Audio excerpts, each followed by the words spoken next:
নমস্কার, ভতেশ্বর study class চ্যানেলে তোমাদের স্বাগত। তোমাদের জন্য দারুণ একটি সুখবর। গ্রামীণ ব্যাংকে ক্লার্ক অফিসার পোস্টে নিয়োগের জন্য বিজ্ঞপ্তি, যেখানে তোমাদের টোটাল পদ সংখ্যা হচ্ছে 10,640টি এবং সবকটি পোস্টই তোমাদের পার্মানেন্টভাবে নিয়োগ করা হচ্ছে, যেখানে তোমাদের বেতন 35,400 টাকা থেকে শুরু করে 92,300 টাকার মধ্যে তোমাদের বেতন থাকবে। নিজ নিজ জেলার যেসব গ্রামীণ ব্যাংক আছে সেখানেই তোমাদের পোস্টিং হয়ে যাবে। যারা যারা যে রাজ্য থেকে দেখছো তারা সেই রাজ্যের মধ্যেই তোমরা পোস্টিং পেয়ে যাবে। তোমরা বিভিন্ন জেলাতে তোমরা পোস্টিং পেয়ে যাবে। অবশ্যই কমেন্টে আমি এটাই তোমাদের কাছে রিকোয়েস্ট করব, তোমরা প্রত্যেকে এখনই কমেন্টে জানিয়ে দাও যে কোন জেলা থেকে তোমরা এই ভিডিওটা দেখছো। প্রত্যেকে কমেন্টে জানাবে, যারা যারা ভিডিওটা দেখছো প্রত্যেকে কমেন্টে জানাবে। তো চলো পিডিএফটা ওপেন করে নিচ্ছি। সবকিছু তথ্য এই ভিডিওতে থাকছে তোমাদের জন্য। প্রত্যেকটি তথ্য আমি এই ভিডিওতে তোমাদের কাছে তুলে ধরবো, একদম শেষ পর্যন্ত দেখো। খুবই ইম্পর্টেন্ট একটি ভিডিও, যেখানে দেখো তোমাদের গ্রামীণ ব্যাংক রিক্রুটমেন্ট 2025 আবেদন করতে হবে অনলাইন মোডে। আমি একদম অফিসিয়াল ওয়েবসাইট থেকে তোমাদের ভিজিট করে দেখাবো, যেখানে তোমাদের 10,640টি পোস্ট। এখানে মেল ক্যান্ডিডেট যারা তারাও আবেদন করতে পারবে, যারা ফিমেল ক্যান্ডিডেট তারাও আবেদন করতে পারবে। অল ইন্ডিয়া প্রত্যেক প্রার্থীরাই আবেদন করতে পারবে। যারা যে রাজ্য থেকে দেখছো সেই রাজ্যের মধ্যেই তোমাদের পোস্টিং হয়ে যাবে। ওকে, তো এখানে দেখো তোমাদের ভ্যাকেন্সি গ্রামীণ ব্যাংক 2025 এবং আইবিপিএস আরআরবির তরফ থেকে এই যে নিয়োগ সেটা তোমাদের করা হচ্ছে। এবং এখানে তোমাদের যে পোস্ট সেটা হলো ক্লার্ক এবং অফিসার পোস্ট আছে। এখানে তোমাদের টোটাল পোস্ট হচ্ছে 10,640টি এবং এখানে আবেদন করতে হবে অনলাইন মোডেই তোমাদের আবেদন করতে হবে। Who can apply? তোমাদের বললাম অল ইন্ডিয়া মেল ফিমেল প্রত্যেকে আবেদন করতে পারো। তুমি যে রাজ্য থেকে আবেদন করবে সেই রাজ্যের বিভিন্ন জেলাতে তুমি পোস্টিং পেয়ে যাবে। যারা যারা ত্রিপুরা থেকে তারা ত্রিপুরা রাজ্যের মধ্যেই বিভিন্ন জায়গায় তোমাদের পোস্টিং হয়ে যাবে। যারা আসাম থেকে দেখছো তাদের আসামের মধ্যে যেসব বিভিন্ন গ্রামীণ ব্যাংক আছে সেখানেই তোমাদের পোস্টিং হয়ে যাবে। কোন কোন গ্রামীণ ব্যাংকে তোমাদের পোস্টিং হবে আমি সেটাও তোমাদের ডিটেলসে দেখিয়ে দেবো, একদম লিস্ট দেখিয়ে দেবো, ঠিক আছে? তো দেখো, এখানে তোমাদের সিলেকশন প্রসেসের জন্য প্রথমে তোমাদের একটি রিটিন এক্সাম হবে, তারপরে তোমাদের ইন্টারভিউ হবে, তারপরে ডকুমেন্ট ভেরিফিকেশন হবে। ইন্টারভিউ কিন্তু ক্লার্ক যে পোস্টটি আছে সেখানে কিন্তু তোমাদের ইন্টারভিউ হবে না। বাদবাকি তোমাদের যে অফিসার যে পোস্টগুলো আছে সেখানে তোমাদের রিটিন এক্সামও হবে, ইন্টারভিউ হবে এবং তোমাদের ডকুমেন্ট ভেরিফিকেশন হবে। শুধু ক্লার্কের জন্য তোমাদের রিটিন এক্সাম এবং ডকুমেন্ট ভেরিফিকেশন হবে, ঠিক আছে? এবার দেখো তোমাদের এখানে বেতন হলো 35,400 টাকা থেকে 92,300 টাকার মধ্যে তোমাদের বেতন থাকবে। এই যে নিয়োগটি সেটি সম্পূর্ণ তোমাদের পার্মানেন্ট পোস্টে তোমাদের এই নিয়োগটি করা হচ্ছে। তো এটা কিন্তু প্রত্যেকের জন্য একটা বড় সুযোগ। এখানে দেখো তোমাদের মিনিমাম এজ হচ্ছে 18 বছর হতেই হবে এবং 40 বছর হচ্ছে সর্বোচ্চ এজ। যারা 18 বছরে কম বয়সী যারা প্রার্থী আছো, যারা দেখছো এই ভিডিওটা, তারা আবেদন করতে পারবে না, ঠিক আছে? এবং 40 বছর হচ্ছে সর্বোচ্চ এজ কিন্তু এখানে মেনশন করা আছে। বিভিন্ন পোস্টের জন্য বিভিন্ন রকম তোমাদের এজ ক্রাইটেরিয়াটা আছে। এজ রিল্যাক্সেশন অবশ্যই আছে। যারা এসসি এসটি ক্যান্ডিডেট আছো তারা বয়সে 5 বছর, ওবিসি যারা ক্যান্ডিডেট আছো তারা বয়সে 3 বছর। এছাড়া যারা পিডব্লিউবিডি ক্যাটাগরি থেকে এই ভিডিওটা দেখছো তোমরাও কিন্তু ক্যাটাগরি ওয়াইজ তোমরা এজ রিল্যাক্সেশন পেয়ে যাবে। তোমাদের আগেই আমি ক্লিয়ার করে দিয়েছি, এখানে যে কোনো রাজ্য থেকে যে কোনো জেলার মধ্যেই তোমাদের পোস্টিং হয়ে যাবে, ঠিক আছে? এবং ইম্পর্টেন্ট ডকুমেন্টস কী কী লাগবে দেখো, এখানে পাসপোর্ট সাইজের ছবি সেটা তোমাদের স্ক্যান করে কিন্তু রাখতে হবে, ঠিক আছে? অবশ্যই স্ক্যান করে রাখবে। এবং তোমাদের সিগনেচার সেটাও লাগছে। তারপরে আধার কার্ড লাগছে এখানে আইডি প্রুফ হিসাবে। তারপরে এডুকেশন কোয়ালিফিকেশানে তোমাদের সার্টিফিকেট, মার্কশিট লাগবে, কাস্ট সার্টিফিকেট লাগবে এবং তোমাদের এজ প্রুফ ডকুমেন্টস লাগবে। যেখানে তোমাদের 10th যদি অ্যাডমিট কার্ড থাকে সেটা হলেও কিন্তু হয়ে যাবে, কোনো অসুবিধা হবে না। তো এবার দেখো তোমাদের ইম্পর্টেন্ট ডেট হচ্ছে আবেদন তোমাদের এই মাসেই তোমাদের আবেদন, এবং তোমাকে তার জন্য অফিসিয়াল ওয়েবসাইটে তোমাদের দেখাবো, প্রত্যেকটি তথ্য তোমাদের কাছে তুলে ধরবো, কি বৃত্তান্ত সব কিছু। এবং এখানে তোমাদের এক্সাম ডেট হচ্ছে 27শে জুলাই 2025, সেটা হলো প্রিলি এক্সাম। তো দেখো আমি পিডিএফটা ওপেন করেছি। তোমাদের কোন কোন গ্রামীণ ব্যাংকে তোমরা পোস্টিং পাবে সেগুলো তোমাদের ক্লিয়ার করে দিই। যারা যারা এই ভিডিওটা আসাম থেকে দেখছো, তোমাদের দেখো গুয়াহাটিতে এখানে আসাম গ্রামীণ ব্যাংকে তুমি পোস্টিং পেয়ে যাবে। ওয়েস্ট বেঙ্গল থেকে তোমাদের মুর্শিদাবাদ বঙ্গীয় গ্রামীণ ব্যাংকে পোস্টিং পেয়ে যাবে। ঠিক আছে, এছাড়া তোমরা সম্পূর্ণ দেখো, তোমরা স্টেট ওয়াইজ লিস্টটা তোমরা দেখতে পাচ্ছ। তারপরে দেখো তোমাদের যারা যারা ত্রিপুরা থেকে তারা আগরতলা ত্রিপুরা গ্রামীণ ব্যাংকে পোস্টিং পেয়ে যাবে।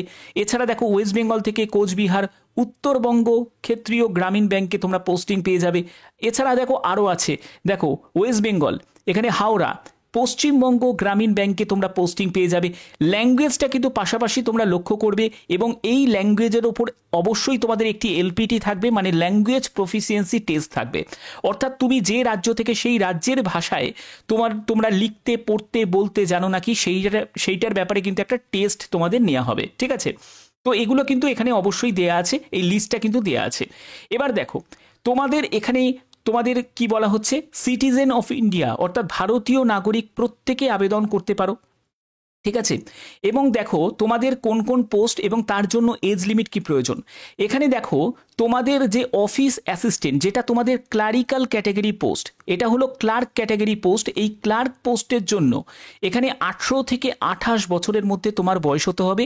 অবশ্যই এসসি এসটিরা 5 বছর, আর ওবিসি যারা ক্যান্ডিডেট দেখছো তারা 3 বছর রিল্যাক্সেশন পেয়ে যাবে। এখানে তুমি যদি অফিসার স্কেল 1 এই যে অ্যাসিস্ট্যান্ট ম্যানেজার পোস্টের জন্য যদি আবেদন করো, সেখানে 18 থেকে 30 বছরের মধ্যে বয়স হতে হবে। তারপরে দেখো অফিসার স্কেল 2 21 থেকে 32 বছরের মধ্যে তোমার বয়স হতে হবে। তুমি যদি অফিসার স্কেল 3 পোস্টের জন্য আবেদন করো, তাহলে তোমার 21 থেকে 40 বছরের মধ্যে তোমার বয়স হতে হবে। অর্থাৎ ন্যূনতম বয়স হচ্ছে 18 বছর, আর ম্যাক্সিমাম বয়স হচ্ছে 40 বছর। ঠিক আছে, তো এখানে দেখো এখানে তোমাদের এজ রিল্যাক্সেশন তোমাদের অলরেডি আমি ক্লিয়ার করে দিয়েছি। এসসি এসটিরা বয়সে 5 বছর, ওবিসিরা বয়সে 3 বছর। এছাড়া যারা পিডাব্লিউবিডি ক্যাটাগরি থেকে আছো তোমরাও আবেদন করতে পারো, তোমরাও যথারীতি এখানে রিল্যাক্সেশন পেয়ে যাচ্ছ। এখানে তোমাদের অফিস অ্যাসিস্ট্যান্ট মাল্টিপারপাস এই পোস্টের জন্য তোমাদের যোগ্যতা কি প্রয়োজন, যে কোনো শাখায় গ্র্যাজুয়েশন, অর্থাৎ তুমি যদি যে কোনো শাখায় গ্র্যাজুয়েট হয়ে থাকো তাহলে তুমি আবেদন করতে পারবে। এবং তোমাদের local language as prescribe by, অর্থাৎ তুমি যে আরআরবিতে তুমি আবেদন করবে সেখানের লোকাল ল্যাঙ্গুয়েজ জানা দরকার। অর্থাৎ ওয়েস্ট বেঙ্গলের ভাষা বাংলা, বাংলায় লিখতে পড়তে বলতে জানো নাকি, অবশ্যই সেই ব্যাপারে তোমাদের একটা লোকাল ল্যাঙ্গুয়েজের একটা প্রফিসিয়েন্সি টেস্ট তোমাদের নেওয়া হবে। এবং তোমাদের কম্পিউটার ওয়ার্কিং নলেজের কথা বলা হচ্ছে, বাট এটা ডিজারেবল, মানে তোমার যদি কম্পিউটার নলেজ নাও থাকে তাহলেও তুমি আবেদন করতে পারো, এবং কোনো এক্সপিরিয়েন্সেরও প্রয়োজন নেই। ঠিক আছে, তো এটা তো গেল ক্লার্ক পোস্টের জন্য। ঠিক আছে, এবার তোমাদের অফিসার স্কেল 1 অ্যাসিস্ট্যান্ট ম্যানেজার পোস্টের জন্য যদি আবেদন করো, তাহলে তোমাদের সেখানেও যে কোনো শাখায় গ্র্যাজুয়েট হলে আবেদন করতে পারবে। তুমি প্রেফারেন্স মানে অগ্রাধিকার পেয়ে যাবে যদি এগ্রিকালচার, হর্টিকালচার, ফরেস্ট্রি বা এইসব ব্যাপার নিয়ে যদি তোমাদের এখানে দেখো তোমাদের বিভিন্ন সাবজেক্টগুলো দেওয়া আছে, যদি এইগুলোর মধ্যে যে কোনো একটি নিয়ে তোমার যদি গ্র্যাজুয়েশন করা থাকে তাহলে তুমি অগ্রাধিকার পেয়ে যাবে। বাট যে কোনো শাখায় গ্র্যাজুয়েট হলেও তুমি অফিসার স্কেল 1 পোস্টের জন্য আবেদন করতে পারো, এবং এখানেও সেম তোমাদের ল্যাঙ্গুয়েজের ওপর একটা টেস্ট নেওয়া হবে। ঠিক আছে, তো এবার দেখো এখানে অফিসার স্কেল 2 এই পোস্টের জন্য তোমাদের যে কোনো শাখায় গ্র্যাজুয়েশন এবং 50% তোমাদের এগ্রিগেটে নাম্বার থাকতে হবে, এবং সেম ব্যাপার বলা হচ্ছে, কিন্তু এখানে 2 বছরের একটা এক্সপিরিয়েন্সের প্রয়োজন আছে শুধুমাত্র অফিসার স্কেল 2, অফিসার স্কেল 3 এইসব পোস্টগুলোর ক্ষেত্রে। বাট তুমি যদি অফিসার স্কেল 1, ক্লার্ক এইসব পোস্টে আবেদন করো, সেখানে কোনো অভিজ্ঞতার প্রয়োজন নেই। ঠিক আছে, তো প্রত্যেকে আবেদন করতে পারবে, একটা বিগ অপরচুনিটিস প্রত্যেকের জন্য। তো দেখো তোমাদের এখানে আবেদন মূল্য কত টাকা লাগবে। যারা অফিসার স্কেল 1, স্কেল 2 এবং স্কেল 3 পোস্টের জন্য আবেদন করবে সেখানে তোমাদের 175 টাকা। এসসি এসটি পিডাব্লিউবিডি ক্যান্ডিডেট তাদেরকে দিতে হবে 850 টাকা দিতে হবে অল আদার ক্যান্ডিডেটকে, অর্থাৎ এগুলো এই ক্যাটাগরি ছাড়া যেসব ক্যান্ডিডেট আছে, যারা জেনারেল প্রার্থী আছে, যারা ওবিসি প্রার্থী আছে, যারা ইডাব্লিউএস প্রার্থী আছে, তাদেরকে দিতে হবে। তবে তুমি যদি অফিস অ্যাসিস্ট্যান্ট ক্লার্ক পোস্টের জন্য যদি আবেদন করো তাহলে সেক্ষেত্রে তোমাদের আবেদন মূল্য হচ্ছে 175 টাকা। SC ST পিডাব্লিউবিডি ex serviceman DSM ক্যান্ডিডেটকে দিতে হবে 850 টাকা, সেম তোমাদের আদার্স ক্যান্ডিডেটকে দিতে হবে। ঠিক আছে, বোঝা গেল। এবং আবেদন মূল্য জমা করার মাধ্যমও কিন্তু অনলাইনে। এবার তোমাদের সিলেকশন প্রসেস, প্রথমে তোমাদের প্রিলি এক্সাম হবে। আমি তোমাদের প্রিলির ডেটও কিন্তু বলে দিয়েছি, 27 জুলাই 2025 হচ্ছে তোমাদের প্রিলি ডেট। অর্থাৎ বুঝতে পারছো কত তাড়াতাড়ি তোমাদের সম্পূর্ণ রিক্রুট প্রসেস তোমাদের কমপ্লিট হয়ে যাবে। তো দেখো এখানে তোমাদের সিলেবাসে অফিস অ্যাসিস্ট্যান্ট এই যে ক্লার্ক পোস্টের জন্য তোমাদের প্রথমে একটি প্রিলি এক্সাম হবে, যেখানে রিজনিং নিউমেরিক্যাল অ্যাবিলিটির ওপর প্রশ্ন থাকবে। 40 কোশ্চেন 40 মার্কস, 40 কোশ্চেন 40 মার্কস এবং 45 মিনিটস তোমরা কম্পোজিট টাইম তোমরা পাবে। ঠিক আছে, এখানে 80 কোশ্চেন 80 মার্কসের তোমাদের পরীক্ষা হচ্ছে। তো অফিসার স্কেল 1 পোস্টের জন্য তোমাদের রিজনিং আর কোয়ান্টিটিভ অ্যাপটিটিউডের ওপর প্রশ্ন থাকছে। 40 কোশ্চেন 40 মার্কস, 40 কোশ্চেন 40 মার্কস এবং এখানেও কিন্তু সেম তোমাদের মানে সিলেবাসটা সেম থাকছে। তো এগুলো তোমাদের কমপ্লিট করার পরে তোমরা চলে যাবে মেন এক্সামের জন্য। তুমি যদি ক্লার্ক পোস্টের জন্য দেখো, এখানে তোমাদের মেন এক্সামের ক্ষেত্রে যে রিজনিং থাকবে, কম্পিউটার নলেজের ওপর প্রশ্ন থাকবে, জেনারেল অ্যাওয়ারনেসের ওপর প্রশ্ন থাকবে, ইংলিশ ল্যাঙ্গুয়েজ, আর এই যে যে তোমরা দেখতে পাচ্ছ না হিন্দি ল্যাঙ্গুয়েজ, এটা কিন্তু অপশনাল। তুমি হিন্দি ল্যাঙ্গুয়েজের জায়গায় তুমি এখানে বেঙ্গলি কিন্তু পেয়ে যাবে, অর্থাৎ তোমার রিজিওনাল ল্যাঙ্গুয়েজ তুমি পেয়ে যাবে। ঠিক আছে, এবং তোমাদের নিউমেরিক্যাল অ্যাবিলিটির ওপর 200 কোশ্চেন 200 মার্কসের তোমাদের পরীক্ষা হচ্ছে, 2 ঘন্টা সময় পাচ্ছ। ঠিক আছে, এখানে দেখো সম্পূর্ণ ব্যাপারটা তোমাদের ক্লিয়ার করা আছে। অফিসার স্কেল 1 পোস্টের জন্য কিন্তু একদম সেম সিলেবাস। দেখো 200 কোশ্চেন 200 মার্কসের পরীক্ষা, 2 ঘন্টা সময় পাচ্ছ। ঠিক আছে, শুধু হিন্দির জায়গাটা তোমার যা ল্যাঙ্গুয়েজ আছে, লোকাল ল্যাঙ্গুয়েজ আছে, সেই ল্যাঙ্গুয়েজটা এখানে চলে আসবে। ঠিক আছে, ক্লিয়ার? আচ্ছা, এবার দেখো এখানে আর কি কি বলা হচ্ছে। এখানে দেখো তোমাদের ল্যাঙ্গুয়েজের ব্যাপারটা বললাম যে তুমি যে রাজ্য থেকে সেই রাজ্যের ওপর তোমাদের একটা ল্যাঙ্গুয়েজ টেস্ট, যেটা তোমাদের যেখানে তুমি হিন্দি দেখতে পাচ্ছ সেই হিন্দিটা কিন্তু তোমাদের পরীক্ষা দিতে হবে না, সেখানে তোমার বাংলা চলে আসবে। ঠিক আছে, তোমাকে বাংলায় দিতে হবে। তো এই হচ্ছে তোমাদের মেন ব্যাপার। সম্পূর্ণ ডিটেলসটা তোমাদের কাছে তুলে ধরলাম এই ভিডিওর মাধ্যমে। আশা করি ব্যাপারটা তোমাদের কাছে ক্লিয়ার হয়েছে।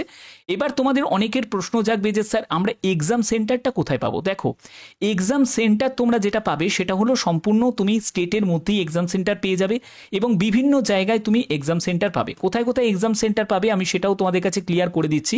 দেখো এটা হচ্ছে একটা পুরনো নোটিফিকেশন, যেখান থেকে তোমাদের এই ব্যাপারটা আমি ক্লিয়ার করছি যাতে তোমাদের বুঝতে সুবিধা হয়। দেখো, এবং এখানে তোমাদের যে এক্সাম সেন্টারটা তোমাদের কোথায় কোথায় পাবে সেই ব্যাপারটা কিন্তু এখানে ক্লিয়ার করা আছে। একটু স্ক্রল করে নিচের দিকে নামলেই এখানে ক্লিয়ার হয়ে যাবে।